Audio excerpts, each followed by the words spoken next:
There are so many blocks when you're quilting. It's hard to know where to start and what to use and what to make. But you find your favorites. And can you tell the flying geese are my favorite blocks? And I love them. And I'm making a really big one. Check this out. 6 by 12 inches. What a great flying geese. But I'm here to tell you there's one problem that you may have to deal with time and time again and not know why. One thing, just one thing that you need to change, and you're going to have perfect flying geese. I can't wait to show you this trick. I'm Leah Louise from Inspired Quilting by Leah Louise, and I fought with my flying geese for a while, but by gosh, I won, and I want to show you how. So let's get started. We have some perfect points to master. I love the flying geese block, and I made this quilt a couple years ago, and I used the no waste flying geese method, and it works wonderful. But there's this one problem that I continuously have, and I didn't understand why. Every once in a while, I get this little piece of fabric, a little corner that would be exposed here, and so I take my seam ripper and I'm trying to figure out what's going on. And essentially what's happening here is when you use the various charts for your sizes, you get a background size and you get the flying geese size and then the background squares, and you cut 4 of these. And generally they're something like 3 7/8. Well, I would cut it to 4 inches. And a lot of patterns will have you do that. You oversize it because then that way it's easier to trim because you have more to work with. If I didn't do that, I found I'd come up short. So this worked for me except for this. And it wasn't even on all the blocks. It was just sometimes. And I'm trying to figure it out. So I would take my seam ripper and I'd get up in here and I'm pulling out these threads and I'm trying to find it and I'm going through my seam allowance and I'm thinking, where is that? Where is that little piece? And then I realized, oh, I bet it's up in here. And look at that. Do you see that little guy right there? Right there, that piece. And because I cut it out on the front, I can pull this corner out and it's going to totally disappear. But I don't want to have to do that after I make the block because this gets messy and then I have to pull the threads out. I am going to show you one thing to do that's going to correct this. One simple step that's going to eliminate this problem. No matter how big or small your squares might be, you're going to eliminate that overlap because that is your dog ear. And when you oversize your block, you're also oversizing that dog ear, and that's what's sticking out. And I'm going to show you how to eliminate that. It's simple. You're going to love it. And it's going to change how your flying geese turn out. And it's going to make them so much more user-friendly. I know you're really going to enjoy this. So let me show you how to do this and make your flying geese flawlessly perfect. All right, let's go. I'm excited. It's always such fun to open these boxes, and I really enjoy the fabrics that I'm receiving from Mrs. Quilty. This is box number 3. If you are a beginner quilter or you're wanting to build your stash with some inexpensive fabrics, this is a great way to go. Their prices are very economical. They are fabrics that I've enjoyed using, and they look terrific in my quilts, and I'm going to show you that today. But first, let's open this one because it's all, whoops, looks like I scratched that one up. Oh, no, that's just the stitches. Okay, I thought maybe I already destroyed the box because these are great boxes to have. There we go. And look at that. Oh, quilting makes a happy heart. It certainly does for me. And their magazines are wonderful. They have some terrific ideas. They're really good for beginners because they have a lot of explanations, definitions, demonstrations, things of that nature. And here we have a complete overview of what's in the kit, and I'll show you that in a minute. Here are the fabrics. Ooh, yeah, we're going with pink. So pretty. And here's one of the, for beginners, a guide. What are pre-cut, salvage? So you're learning, it's a glossary basically, learning some of the language and the vocabulary that quilters use. And, oh, aren't those pretty? Oh, my goodness. And here's some advice about finger pressing and iron temperature. So there's a lot going on here. But what's really fun are their patterns. They have a block of the month that you can make each month with your fabrics so that at the end of the year, you'll have a quilt ready to put together. And each one is different. I like the stars. That's a lot of fun. Stars are a favorite of mine. I make mine using, well, this is a quarter square triangle, and this would be probably the Flying Geese block. So we'll have to see how that goes together. And all the instructions are here. It shows you how to put it together, and there's ironing arrows. That's really important. I like to know which way to iron it so that my seams are going to nest. Oh gosh, a mug cozy, yes, and strips. Look at that. See how they're all striped with those wonderful strips going diagonally? That is a lot of fun. And then a very similar project making the glasses case. Ooh, yeah, look, look, look. So there's some great idea. Oh, here we are, Flying Geese, one of my favorites. And all the instructions on how to cut. So this is for a pillow, which is nice. And so not everything has to be big. They have some small projects as well as larger quilt size if you want. And this is a square. I forget what they call this. Let's see, number 6. What is it called? When you piece it and you put a square and fold it over. I think it's maybe sew and fold or sew and there's a little quippy name there for that. And that just makes your corners easier, like this down here. You see how they sew the corner and then just flip it over.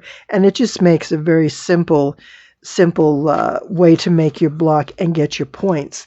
So we have that. Oh, and here's a quilt. So they actually have a throw in here, 53 by 70, and they're using one of the blocks. So they're using the star block, and there we are.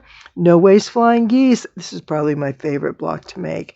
And then they're doing kind of what are we doing here? We have that. I want to see, they have an alternating block in their quilt. Here it is. Oh, look. So the stars between the alternating blocks. That is a great way to make a quilt because you can see how simple these blocks are. And you alternate that with your stars. What a great look that creates.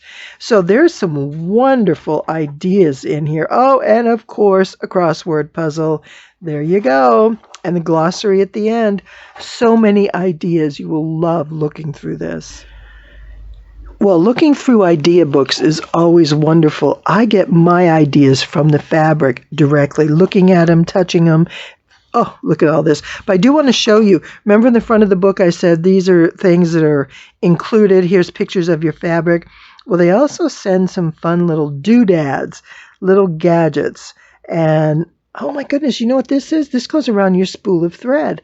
So do you ever have a pile of thread you just sort of toss in a little basket or bin close to your machine? And I don't know how those threads get tangled or how they unwind just sitting in a box, but they do. It's sort of like the missing sock syndrome. So this is great. Just wrap it around your spool and it has a nice snug fit. And it's going to hold that fabric right in place. Oh my goodness, I think that's a really cool idea. And then some other items for projects. You get a couple of buttons and some stretchy bands. Oh my goodness. And every box has different items, which is a lot of fun. And you just never know, it might prompt an idea that you hadn't thought of before. So we get 16 fat quarters. And it's a pair of each different fabric. So you get a half yard of each fabric. And well, I love working with fat quarters. I like having extra on some of the colors because then I can use that in a larger quantity in a quilt if I really want it to stand out. So the double fat quarter bundle, I think, allows for a lot of versatility that we might not otherwise be able to choose from. And I love scrappy quilts. So having all these different fabrics, let's take a quick look. So we have this pretty, oh, look at, yeah, these, I love the color. Oh, the sweet little blush pink here. And what's nice is you've got your white backgrounds your pink a little bit darker. You have some small prints and some fun designs and an all-over floral. So the advantage here is having a what do I want to say? A nice selection of fabrics that you can use exclusively on their own, and you're going to get plenty of contrast in your quilt. So you have the white backgrounds with flowers, which sort of sets the tone. You have the darker backgrounds that sort of recede, and then the brighter fabrics that are going to stand out. So there's a lot of opportunity here to make a great quilt. Now, what I want to share with you, because I love Scrappy, I want to combine this with the fabrics I've used on the other boxes, or the other quilt boxes that I received. So here are the fabrics I have left over from my second box, and these are a lot of blues. You may remember, again, you know I like my Flying Geese.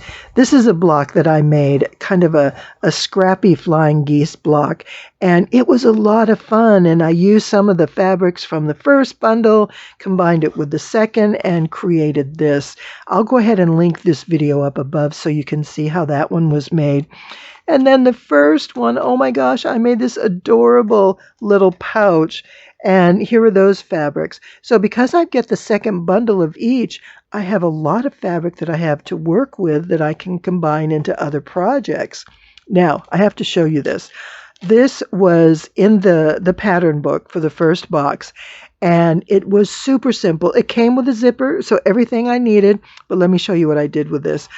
We do a lot of traveling, road trips, some just day trips, others weeks trip.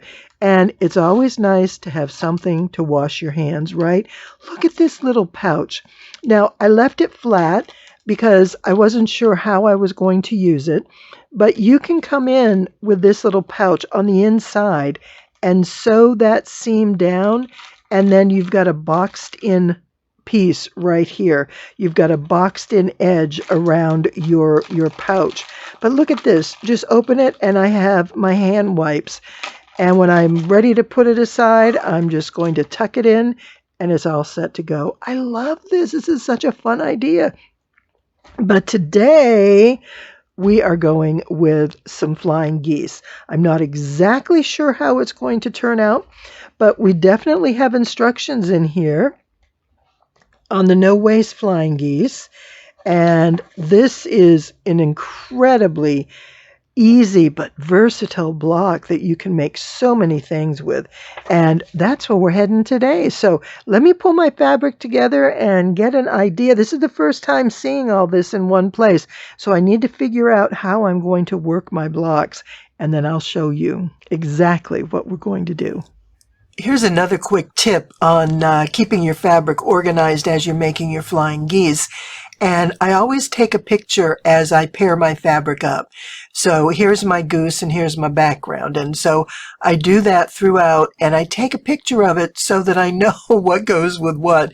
As I'm cutting and stacking and pressing and moving things around, it can get placed in different spots and not everything will match up and I don't always remember what I thought. Doesn't mean I can't change my mind later, but at least initially I have a record of my ideas that I wanted to put together. So just keep in mind a quick picture always helps. Plus, it also shows you what the contrast is going to look like. And you want to make sure this is the only one that's a little iffy because it doesn't have the white background. But I'm okay with that because I really like those colors together. So that's going to be just fine. So there we are. Pictures always help. This video is being sponsored by Mrs. Quilty, and I'm excited to say that they are giving away a free box to one of my subscribers. So here's what I need you to do. Watch this video, like the video, comment on the video, subscribe to my channel, and share this video on your social media, and you're in. You will be on the list to be selected, and you could win a free box of quilting supplies from Mrs. Quilty. This mystery box with fabric and all kinds of fun things. So I'm going to show you more about that, but we're also going to do some quilting with Flying Geese. There's a whole lot going on here today. Thank you, Mrs. Quilty, for sponsoring sponsoring this video and offering a free quilting box to one of my subscribers. Someone's going to be really excited. With your fabrics paired up, now you want to get things put together. And the first thing we need to do is cut our blocks. And our geese fabric is going to be the larger square, and the smaller squares are your background or the sky. So I'm making geese that are going to measure 6 by 12, so these are pretty good size. And I need to cut my large square at 13 1/4 inches.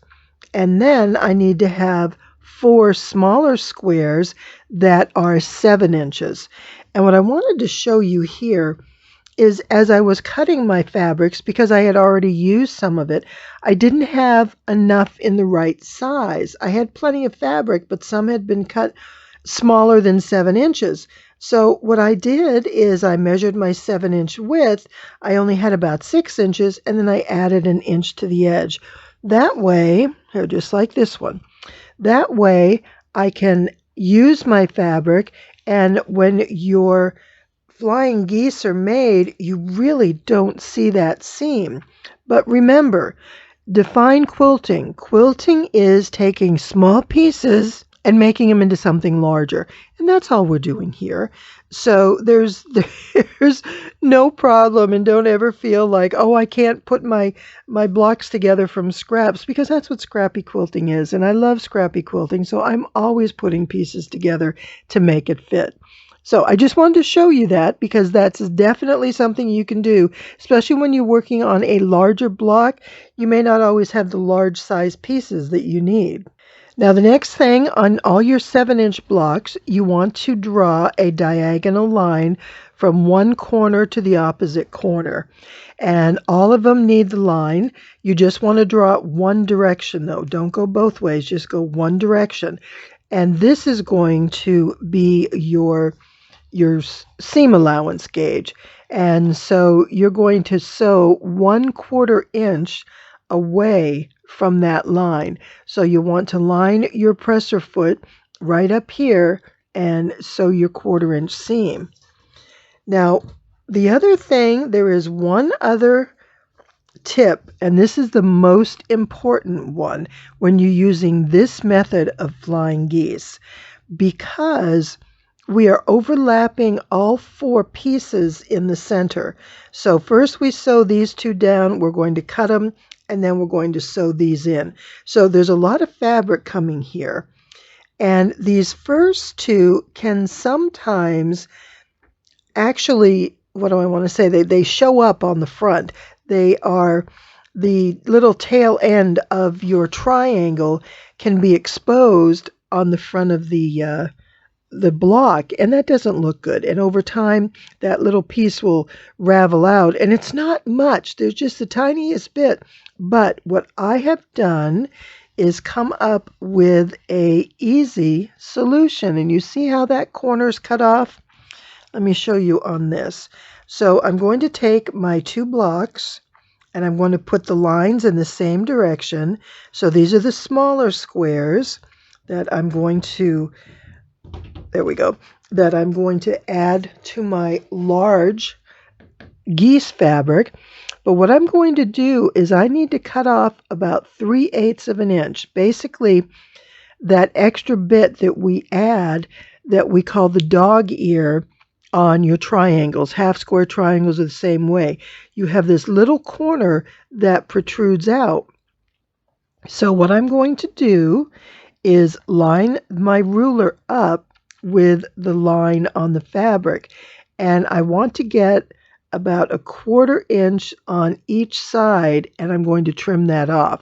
And so by taking this little corner, I'm going to eliminate any problem of that fabric potentially peeking out on the front side. And I'm just going to trim it off with my rotary cutter. Now, there comes a time where you're going to be pretty darn confident. Make sure I get this. I talk and move the ruler at the same time. You become pretty darn confident. You can just trim off that point. And you don't have to get a lot.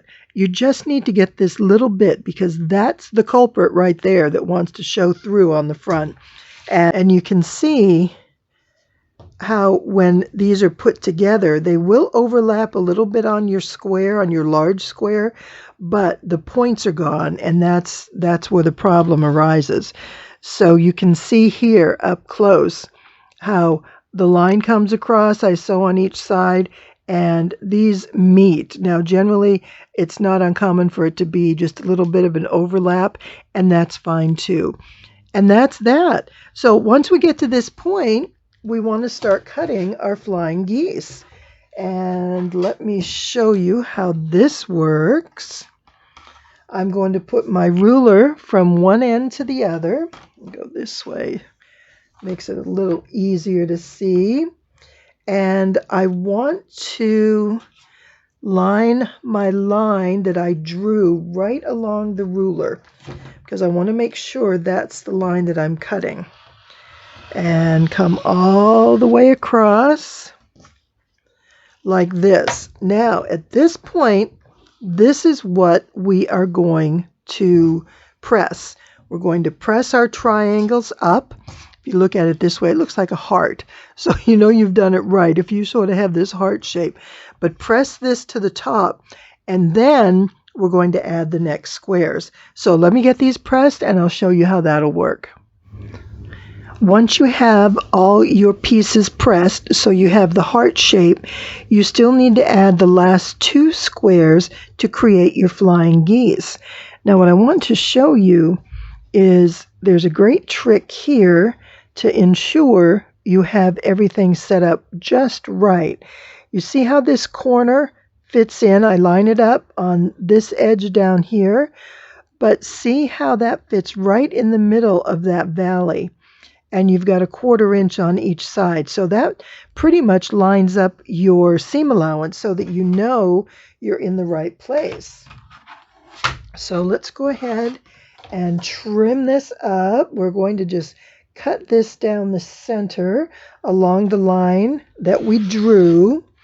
And that's going to become our flying geese. Now let me show you. I have some here that are pressed nice and pretty. And here we go. Look at that. I think that's plenty of contrast for my goose to really show up. And see, there's a seam right there. You really don't see it.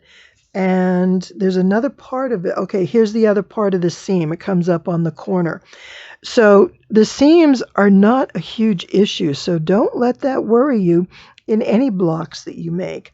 So those are pretty. Oh, I like this one. That turned out nice. Now, I made 8 sets, so each set that I made with 1 large square and 4 small makes 4 flying geese, and with 8 of them, that gives me 32. So I have quite a bit that I can work with. Now, these are going to finish at 12, I believe it's 12.5 inches, 12 to 12.5 inches. I need to do the trimming, and we'll show you that. Yeah, it should end up 6.5 by 12.5.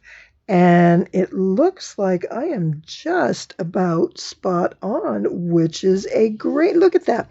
That's the other beauty of this, this process, this method. I have my block. Let me get it up here so you can see the whole thing. I'm going to set this on my line here, and I have 1, 2, 3, 4, 5, 6.5. Look at that. Oh my gosh, it's perfect. And then 1, 2, 3, 4, 5, 6, 7, 8, 9, 10, 11, 12.5. So one of the biggest problems, or not a problem, one of the biggest tasks when you're creating any kind of a triangle is trimming it down to size. I find with the no-waste flying geese method, there's very little trimming required because the outside edge of the square is the finished size that you want. And as long as you line up your smaller squares correctly in those corners, you're going to come out with exactly the size block that you need. And it's just a wonderful, wonderful method and incredibly effective. So let me get the rest of these 32 pressed, and I'll show you how they look, and we'll come up with something to make a little quilt. That's what we're here for. So give me a moment. I'll be right back. I finished 4 each of my color combinations, so my flying geese are all put together and looking awesome. And I double checked the dimensions, and they're all measuring just exactly the size I need. So I didn't have to do any trimming, which is great. But should you need to trim, the important thing is that you give yourself at least a 1/4 inch from this top point to that outer edge. This is the most critical right here, because as you're taking this seam, you don't want to cut your goose beak off. Additionally, you need that 1/4 inch seam, obviously, to sew your block together. So that's important. And then the other thing, when you're measuring your 12.5 inches, you want to make sure this point is right in the center so that it lines up well. And look at this. Oh my goodness, these are all so pretty. How many do we have? 1, 2, 3, 4, 5, 6. Yep, 7 and 8. So here are 32 finished flying geese. And now I'm going to assemble them into a quick little piece that I can show you how easy they go together. And you're going to be ready to make your own flying geese. These are such fun to do, and they're beautiful. Generally, when you're sewing your flying geese blocks, you're going to take a pair of them and sew the long sides together, and then that makes a square. And that's going to make putting your quilt together much easier. But what I did first is I want to kind of pair up the colors and see what I like. This is a common square block known as the Drunkard's Path, and there's 2 going in each direction, and they circle around, and you see how they create this fan, which is really pretty. But I think what I want to do is try it this way. I like having them stacked. I think that just looks kind of fun next to each other, to have these and going up one way and down the other. That's another fun way. So there's so many different things that you can do, and they are a wonderful opportunity for creating designs. And you can come here, actually, if you were to take 2 blues like this, and you can create a diamond in the middle. And here we can take 2 pinks and put them together like that, or we can put them together like this. So where these come together, these points come together. So just play around with your designs and your layouts and decide what works best for you, what you like, and start putting them together. The biggest tip I can give you is when you're sewing your seams, remember this 1/4 inch is really important. When you're sewing your seam from one side to the other, you want to make sure you are on the seam allowance side of where those 2 seams come together, because otherwise you're going to cut off that beak tip, and we don't want to lose that point. So as long as you're right on this side with your 1/4 inch, you're going to be golden, and it's going to be beautiful. I think these turned out great. I love these fabrics. I love how they go together, and I can't wait to see what may be coming next. Remember, make sure you comment, like, and watch the video and subscribe to the video and share it on your social media, and you might win your own Mrs. Quilty box. What fun is that?